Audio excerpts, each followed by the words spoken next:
ಸ್ನೇಹಿತರೆ, ಇವತ್ತು ನಾನು ಹೇಳ್ತಾ ಇರೋದು ಪ್ರಪಂಚದಲ್ಲೇ ಮೊಟ್ಟ ಮೊದಲ ಬಾರಿಗೆ ಅತಿ ದೊಡ್ಡ ವಿಮಾನ ನಿಲ್ದಾಣದ ಘಟನೆ. ಈ ರೀತಿಯ ಘಟನೆ ಹಿಂದೆ ಎಲ್ಲೂ ನಡೆದಿಲ್ಲ, ಮುಂದೆ ನಡೆಯೋದು ಇಲ್ಲ ಅಂತ ಹೇಳಲಾಗಿದೆ. ವಿಶ್ವದಲ್ಲೇ ಅತಿ ದೊಡ್ಡ ಮಟ್ಟದಲ್ಲಿ ಸಂಚಲನ ಸೃಷ್ಟಿ ಮಾಡಿದೆ. ಇದರಿಂದ ಈ 65 ವರ್ಷದ ಅಜ್ಜ ಈಗ ವಿಶ್ವ ಪ್ರಸಿದ್ಧಿ ಪಡೆದುಕೊಂಡಿದ್ದಾನೆ. ಅಷ್ಟೇ ಅಲ್ಲ ಸ್ನೇಹಿತರೆ, ಈ ಅಜ್ಜನನ್ನು ಈಗ ಪ್ರಪಂಚದ ಅತ್ಯಂತ ಮೋಸ್ಟ್ ಡೇಂಜರಸ್ ಕಾರಾಗೃಹದಲ್ಲಿ ಇಡಲಾಗಿದೆ. ಈ 65 ವರ್ಷದ ಅಜ್ಜ ಇನ್ನೇನ್ ಮಾಡೋಕೆ ಸಾಧ್ಯ ಅಂತ ಅಂದುಕೊಂಡ್ರ? ಎಸ್, ಎಲ್ಲದಕ್ಕಿಂತ ಜಾಸ್ತಿನೇ ಮಾಡಿದ್ದಾನೆ. ಈ ಅಜ್ಜ ಮಾಡಿದ ಕೆಲಸದಿಂದಾಗಿ ಸ್ವತಃ ಪೊಲೀಸ್ ಅಧಿಕಾರಿಗಳೇ ಬೆವರಿ ಹೋಗ್ತಾರೆ. ಅಷ್ಟೊಂದು ಭಯಂಕರವಾಗಿದೆ. ಸ್ನೇಹಿತರೆ, ವಿಡಿಯೋ ತುಂಬ ಇಂಟ್ರೆಸ್ಟಿಂಗ್ ಆಗಿದೆ. ದಯವಿಟ್ಟು ಯಾರು ವಿಡಿಯೋನ ಸ್ಕಿಪ್ ಮಾಡಬೇಡಿ, ಪೂರ್ತಿ ನೋಡಿ. ಹಾಗೆ ವಿಡಿಯೋಗೆ ನಿಮ್ಮ ಅಮೂಲ್ಯವಾದ ಒಂದು ಲೈಕ್ ಕೊಟ್ಟು ಶೇರ್ ಮಾಡಿ. ನಿಮ್ಮ ಅಭಿಪ್ರಾಯ ಅನಿಸಿಕೆಗಳನ್ನು ಕಮೆಂಟ್ ಮೂಲಕ ತಿಳಿಸಿ. ಈ ಘಟನೆ ನಡೆದಿರೋದು ಪ್ರಪಂಚದ ಅತ್ಯಂತ ರುಚಿಕರ ಆಹಾರ ಮತ್ತು ಕತ್ತಲ ಪ್ರಪಂಚ ಅಂತಾನೆ ಹೆಸರುವಾಸಿಯಾಗಿರುವ ಹಾಂಗ್ಕಾಂಗ್ ದೇಶ. ಚೈನಾ ಪ್ರಾಂತ್ಯದಲ್ಲೇ ಬರುವ ಮತ್ತೊಂದು ಪುಟ್ಟ ದೇಶವಾದ ಈ ಹಾಂಗ್ಕಾಂಗ್. ದಿನಾಂಕ ಏಪ್ರಿಲ್ 9. ಹಾಂಗ್ಕಾಂಗ್ ಏರ್ಪೋರ್ಟ್ಗೆ ಒಬ್ಬ ಅಜ್ಜ ಬರ್ತಾನೆ. ಈ ಅಜ್ಜ ಧರಿಸಿದ ಬಟ್ಟೆ ಬಿಳಿ ಪಂಚೆ ಮತ್ತು ಬಿಳಿ ಶರ್ಟ್. ಈ ಅಜ್ಜನ ಹೆಸರು ಅಭಿಯರಾಜ್. ಇದೇನಪ್ಪ ಇದು, ಭಾರತ ದೇಶದ ಜನರ ಹೆಸರಿದ್ದ ಹಾಗೆ ಇದೆ ಅಲ್ವಾ ಅಂತ ಯೋಚನೆ ಮಾಡ್ತಾ ಇದ್ದೀರಾ? ಎಸ್, ಈ ಅಜ್ಜ ಮೂಲತಃ ಇಂಡೋನೇಷ್ಯಾದ ಜಕಾರ್ತ ನಗರದವರು. ನಿಮಗೆಲ್ಲರಿಗೂ ಗೊತ್ತಿರುವ ಹಾಗೆ ಇಂಡೋನೇಷ್ಯಾ ಸಾವಿರಾರು ವರ್ಷಗಳ ಹಿಂದೆ ಹಿಂದೂ ದೇಶವಾಗಿತ್ತು. ಭಾರತ ದೇಶಕ್ಕಿಂತ ಹೆಚ್ಚು ದೇವಸ್ಥಾನಗಳು ಇಂಡೋನೇಷ್ಯಾದಲ್ಲಿ ಇತ್ತು ಅಂತ ಹೇಳಿದರೂ ತಪ್ಪಾಗಲ್ಲ. ಇಂಡೋನೇಷ್ಯಾ ದೇಶದಲ್ಲಿ ಇರುವ ಶೇಕಡ 90% ಜನಗಳ ಹೆಸರು ಹಿಂದೂ ಹೆಸರಲ್ಲೇ ಇರುತ್ತೆ. ಸ್ನೇಹಿತರೆ, ಈ ಅಜ್ಜ ಏರ್ಪೋರ್ಟ್ಗೆ ರೆಗ್ಯುಲರ್ ಕಸ್ಟಮರ್. ಈ ಅಜ್ಜ ಹಾಂಗ್ಕಾಂಗ್ ಏರ್ಪೋರ್ಟಲ್ಲಿ ಪ್ರತಿಯೊಬ್ಬರಿಗೂ ಪರಿಚಯ. ಎಷ್ಟರ ಮಟ್ಟಿಗೆ ಪರಿಚಯ ಅಂತಂದ್ರೆ, ಈ ವ್ಯಕ್ತಿ ಸೆಕ್ಯೂರಿಟಿ ಚೆಕ್ ಇಲ್ಲದೆ ಏರೋಪ್ಲೇನ್ ಹತ್ಕೊಂಡು ಹೋಗಿದ್ದಾನೆ. ಒಂದಲ್ಲ ಎರಡಲ್ಲ ಸಾಕಷ್ಟು ಬಾರಿ ಈ ರೀತಿಯಾಗಿದೆ. ಈ ವಿಚಾರವನ್ನು ಸಿಬ್ಬಂದಿಗಳೇ ಹೇಳಿದ್ದಾರೆ. ಏರ್ಪೋರ್ಟ್ನ ಪ್ರತಿ ಸಿಬ್ಬಂದಿಯು ಈ ಅಜ್ಜನಿಗೆ ಕ್ಲೋಸ್ ಫ್ರೆಂಡ್ಸ್. ಸುಮಾರು 50 ವರ್ಷದಿಂದ ಈ ಅಜ್ಜ ಪ್ರತಿದಿನ ಟ್ರಾವೆಲ್ ಮಾಡುತ್ತಾನೆ ಇದ್ದಾರೆ. ಏಪ್ರಿಲ್ 9ನೇ ತಾರೀಕು ಏನಾಗುತ್ತೆ ಅಂತಂದ್ರೆ, ಬೆಳಗ್ಗೆ 11 ಗಂಟೆ ಸಮಯ ಈ ಅಜ್ಜ ಏರ್ಪೋರ್ಟ್ ಒಳಗಡೆ ಬರ್ತಾನೆ. ಏರೋಪ್ಲೇನ್ ಹತ್ತೋಕೆ ಇನ್ನೇನೋ 45 ನಿಮಿಷ ಬಾಕಿ ಇರುತ್ತೆ. ಹಾಂಗ್ಕಾಂಗ್ ಏರ್ಪೋರ್ಟ್ಗೆ ಒಂದು ಫೋನ್ ಕರೆ ಬರುತ್ತೆ. ಏರ್ಪೋರ್ಟ್ ಒಳಗಡೆ ಬಾಂಬ್ ಇದೆ ಅಂತ.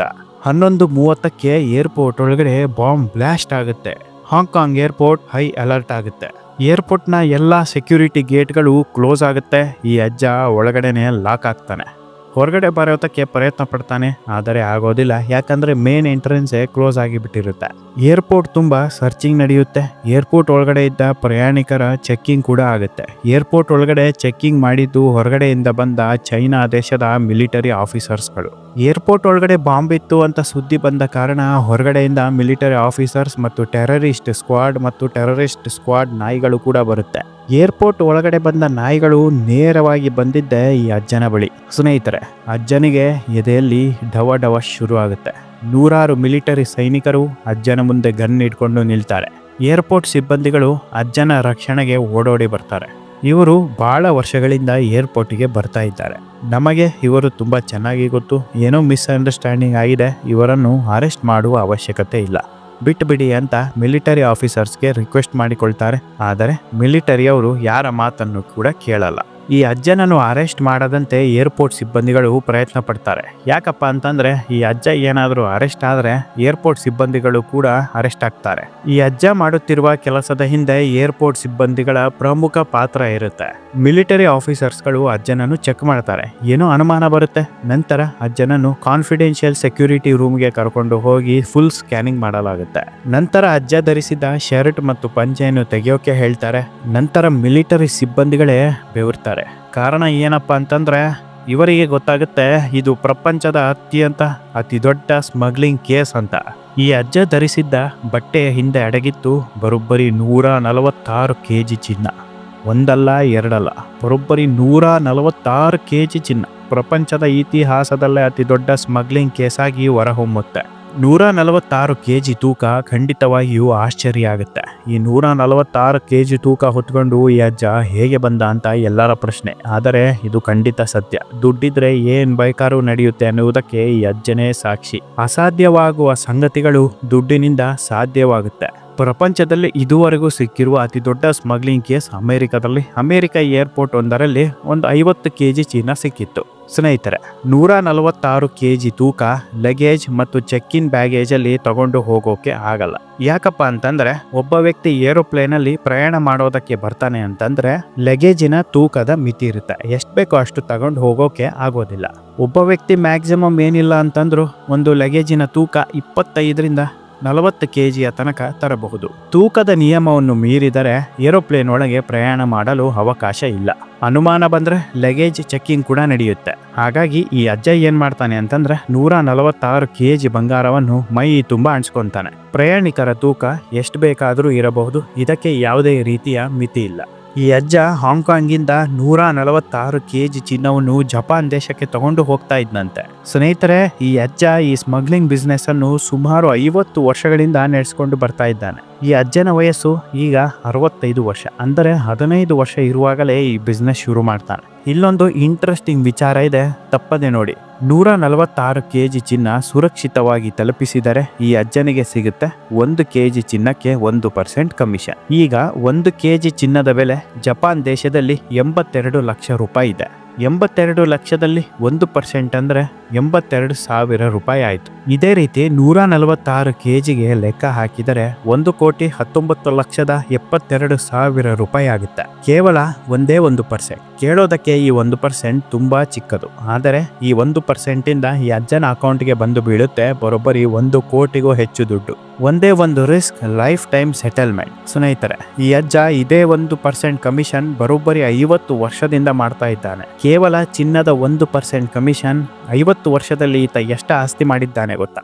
ಬರೋಬ್ಬರಿ 350 ಕೋಟಿಗೂ ಹೆಚ್ಚು ಆಸ್ತಿ ಮಾಡಿದ್ದಾನೆ. ಸ್ನೇಹಿತರೆ, ಕೇವಲ 1% ಅಲ್ಲೇ 50 ವರ್ಷದಲ್ಲಿ 350 ಕೋಟಿಗೂ ಹೆಚ್ಚು ದುಡ್ಡು ಮಾಡಿದ್ದಾನೆ ಅಂತಂದ್ರೆ ಕಮಿಷನ್ ಕೊಡೋರು ಎಷ್ಟು ದುಡ್ಡು ಮಾಡಿರಬೇಕು ನೀವೇ ಲೆಕ್ಕ ಹಾಕಿ. ಈತ ಸಿಕ್ಕಿ ಹಾಕಿಕೊಂಡ ಮೇಲೆ ಏರ್ಪೋರ್ಟ್ ಅಲ್ಲಿ ಕೆಲಸ ಮಾಡುತ್ತಿದ್ದ ಸಿಬ್ಬಂದಿಗಳ ಪೈಕಿ 15 ಸಿಬ್ಬಂದಿಗಳು ಕಣ್ಮರೆ ಆಗಿದ್ದಾರೆ. ಈ 15 ಸಿಬ್ಬಂದಿಗಳು ಈ ಅಜ್ಜನಿಗೆ ಸಾಥ್ ಕೊಡ್ತಾ ಇದ್ರು. ಸ್ನೇಹಿತರೆ, ಕೇವಲ ಇದಷ್ಟೇ ಅಲ್ಲ, ಯಾವಾಗ ಈ ಅಜ್ಜ ಅರೆಸ್ಟ್ ಆಗ್ತಾನೋ Japan, Norway, Russia, Israel, America ದೇಶದ ಏರ್ಪೋರ್ಟ್ ಸಿಬ್ಬಂದಿಗಳು ಕೂಡ ಎಸ್ಕೇಪ್ ಆಗಿದ್ದಾರೆ. ಈ ಅಜ್ಜನ ಕಾಂಟ್ಯಾಕ್ಟ್ ಸಣ್ಣ ಪುಟ್ಟದ್ದಲ್ಲ, ತುಂಬಾ ದೊಡ್ಡದಾಗೇ ಇದೆ. ಈ ಅಜ್ಜನ ಹಿಂದೆ ದೊಡ್ಡ ದೊಡ್ಡ ರಾಜಕೀಯ ವ್ಯಕ್ತಿಗಳು ಕೂಡ ಇನ್ವಾಲ್ವ್ ಆಗಿದ್ದಾರೆ ಅಂತ ತಿಳಿದು ಬಂದಿದೆ. ಇಷ್ಟು ದೊಡ್ಡ ಮಟ್ಟದ ಸ್ಮಗ್ಲಿಂಗ್ ಅಂದ ಮೇಲೆ ರಾಜಕೀಯ ವ್ಯಕ್ತಿಗಳು ಇದ್ದೇ ಇರ್ತಾರೆ. ಹಾಂಗ್ಕಾಂಗ್ ದೇಶದಲ್ಲಿ ನಡೆಯುತ್ತಾ ಇದ್ದ ಇಲ್ಲೀಗಲ್ ಮೈನಿಂಗ್ ಇಂದ ಈ ಗೋಲ್ಡ್ ತಯಾರಿಸಲಾಗಿದೆ ಅಂತ ಹೇಳಲಾಗಿದೆ. 146 kg ಚಿನ್ನ ಯಾರು ಖರೀದಿ ಮಾಡೋದಕ್ಕೆ ಮುಂದಾಗಿದ್ರು ಅಂತ ಈಗ ದೊಡ್ಡ ಪ್ರಶ್ನೆಯಾಗಿ ಉಳಿದಿದೆ. ಈ ಅಜ್ಜ ಜಪಾನ್ ದೇಶಕ್ಕೆ ಹೋಗುವ ದಿನದಂದು ಜಪಾನ್ ದೇಶದ ಏರ್ಪೋರ್ಟ್ ಅಲ್ಲಿ ಜಪಾನ್ ದೇಶದ ಪ್ರತಿಷ್ಠಿತ ರಾಜಕಾರಣಿ ಕಾರೊಂದು ನಿಂತಿತ್ತಂತೆ. ಈ ಅಜ್ಜ ಸಿಕ್ಕಿ ಹಾಕಿಕೊಂಡಿರುವ ವಿಚಾರ ಗೊತ್ತಾಗಿ ಏರ್ಪೋರ್ಟ್ ಇಂದ ಕಾರ್ ವಾಪಸ್ ಹೋಗಿದೆ. ಈ ಕಾರಿನ ಹುಡುಕಾಟ ಕೂಡ ನಡೆಯುತ್ತಾ ಇದೆ. ಈ ಅಜ್ಜನಿಗೆ ಪ್ರಪಂಚಾದ್ಯಂತ ಈಗ ಕ್ರಿಮಿನಲ್ಸ್ ಗಳೆಲ್ಲ ಅಭಿಮಾನಿಗಳಾಗಿದ್ದಾರಂತೆ. ಈಗ ಈ ಅಜ್ಜ 1% ಕಮಿಷನ್ ಸ್ಮಗ್ಲರ್ ಅಂತಾನೆ ಫೇಮಸ್ ಆಗಿದ್ದಾನೆ. 50 ವರ್ಷಗಳಿಂದ ಈ ಅಜ್ಜ ಸ್ಮಗ್ಲಿಂಗ್ ಬಿಸ್ನೆಸ್ ಮಾಡ್ತಾ ಇದ್ದಾನೆ. ಒಂದೇ ಒಂದು ಸಲನೂ ಸಿಕ್ಕಿ ಹಾಕಿಕೊಂಡಿಲ್ಲ. ಆದರೆ ಲಾಸ್ಟ್ ಟೈಮ್ ಸ್ಮಗ್ಲಿಂಗ್ ಮಾಡಿ ರಿಟೈರ್ಡ್ ಆಗೋಣ ಅಂದುಕೊಂಡಿದ್ದಂತೆ, ಆದರೆ ಎಲ್ಲಾ ಲೆಕ್ಕ ಉಲ್ಟಾ ಪಲ್ಟಾ ಆಗಿದೆ.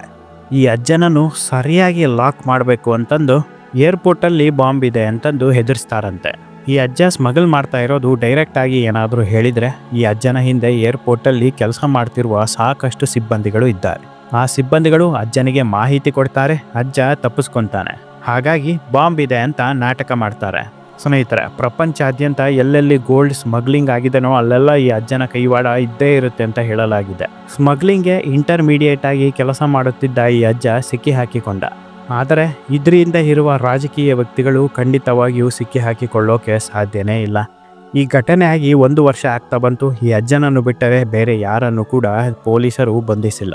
ಮಾಧ್ಯಮದವರು ಇದ್ರ ಬಗ್ಗೆ ಕೇಳಿದ್ರೆ ಇನ್ನೂ ಇನ್ವೆಸ್ಟಿಗೇಷನ್ ಆಗ್ತಾ ಇದೆ ಅಂತ ಹೇಳ್ತಾರೆ. ಸ್ನೇಹಿತರೆ, ಇದೇ ರೀತಿಯ ಒಂದು ಗೋಲ್ಡ್ ಸ್ಮಗ್ಲಿಂಗ್ ಕೇಸ್ ನಮ್ಮ ಕರ್ನಾಟಕದಲ್ಲೂ ಕೂಡ ಆಗಿದೆ. ಕನ್ನಡ ಸಿನಿಮಾದಲ್ಲೂ ಆಕ್ಟ್ ಮಾಡಿದ ಒಬ್ಬಳು ನಟಿ ಗೋಲ್ಡ್ ಸ್ಮಗ್ಲಿಂಗ್ ಮಾಡೋದಕ್ಕೆ ಹೋಗಿ ಸಿಕ್ಕಿ ಹಾಕಿಕೊಂಡಿದ್ದಾಳೆ. ಈಕೆ ಸೊಂಟದಲ್ಲಿ 15 kg ಚಿನ್ನದ ಪಟ್ಟಿಯನ್ನು ಇಟ್ಟುಕೊಂಡಿದ್ಲಂತೆ. ಕನ್ನಡದ ಸಿನಿಮಾದಲ್ಲೂ ಕೂಡ ಈಕೆ ನಟಿಸಿದ್ದಾಳೆ. ಬಹುಶಃ ನಾನು ಈಗ ಯಾರ ಬಗ್ಗೆ ಹೇಳಿದ್ದೇನೆ ಅಂತ ನಿಮಗೆ ಗೊತ್ತಿರಬಹುದು. ಗೋಲ್ಡ್ ಸ್ಮಗ್ಲಿಂಗ್ ಮಾಡೋದಕ್ಕೆ ಈಕೆಗೆ ಈ ಅಜ್ಜನ ಇನ್ಸ್ಪಿರೇಷನ್ ಇದ್ದರೂ ಇರಬಹುದು, ಏನಂತೀರಾ? ಸ್ನೇಹಿತರೆ, ಪ್ರಪಂಚದ ಅತ್ಯಂತ ಸಾಹುಕಾರ ವ್ಯಕ್ತಿ ವಾರನ್ ಬಫೆಟ್ ಒಂದು ಮಾತನ್ನು ಹೇಳ್ತಾರೆ, ಚಿನ್ನದ ಬೆಲೆ, ವಜ್ರದ ಬೆಲೆ ಕಮ್ಮಿ ಆಗುತ್ತೆ, ಜಾಸ್ತಿ ಆಗುತ್ತೆ, ಆದರೆ ದುಡ್ಡಿನ ಬೆಲೆ ಯಾವತ್ತೂ ಕಮ್ಮಿ ಆಗಲ್ಲ, ಜಾಸ್ತಿನೇ ಇರುತ್ತೆ. ಯಾಕಪ್ಪ ಅಂತಂದರೆ ಈ ವಜ್ರ ಮತ್ತು ಬಂಗಾರವನ್ನು ಲೆಕ್ಕ ಹಾಕೋದೇ ಈ ದುಡ್ಡು. ಚಿನ್ನ ಮತ್ತು ವಜ್ರಕ್ಕೆ ಒಂದು ಬೆಲೆ ಇದೆ ಅಂದರೆ ಅದಕ್ಕೆ ದುಡ್ಡೇ ಕಾರಣ. ಬದುಕಿರುವ ತನಕ ಇಷ್ಟಪಡೋದೆಲ್ಲ ಬೇಕು ಅಂತಂದರೆ ದುಡ್ಡು ಬೇಕೇ ಬೇಕು. Money is the real king of N human life ಅಂತ ಹೇಳ್ತಾರೆ. ಸ್ನೇಹಿತರೆ, ನಿಮಗೆ ಈ ವಿಡಿಯೋ ಇಷ್ಟ ಆಗಿದ್ರೆ ದಯವಿಟ್ಟು ಒಂದು ಲೈಕ್ ಕೊಡಿ, ಶೇರ್ ಮಾಡಿ, ಸಬ್ಸ್ಕ್ರೈಬ್ ಮಾಡಿ. ನಿಮ್ಮ ಅಭಿಪ್ರಾಯ ಅನಿಸಿಕೆಗಳನ್ನು ಕಮೆಂಟ್ ಮೂಲಕ ತಿಳಿಸಿ. ಇದೇ ರೀತಿ ಇಂಟ್ರೆಸ್ಟಿಂಗ್ ವಿಚಾರದೊಂದಿಗೆ ಖಂಡಿತ ಮತ್ತೆ ಮುಂದಿನ ವಿಡಿಯೋದಲ್ಲಿ ಸಿಗ್ತಾನೆ. ಅಲ್ಲಿವರೆಗೂ ಎಲ್ಲರಿಗೂ ಶುಭ ದಿನ.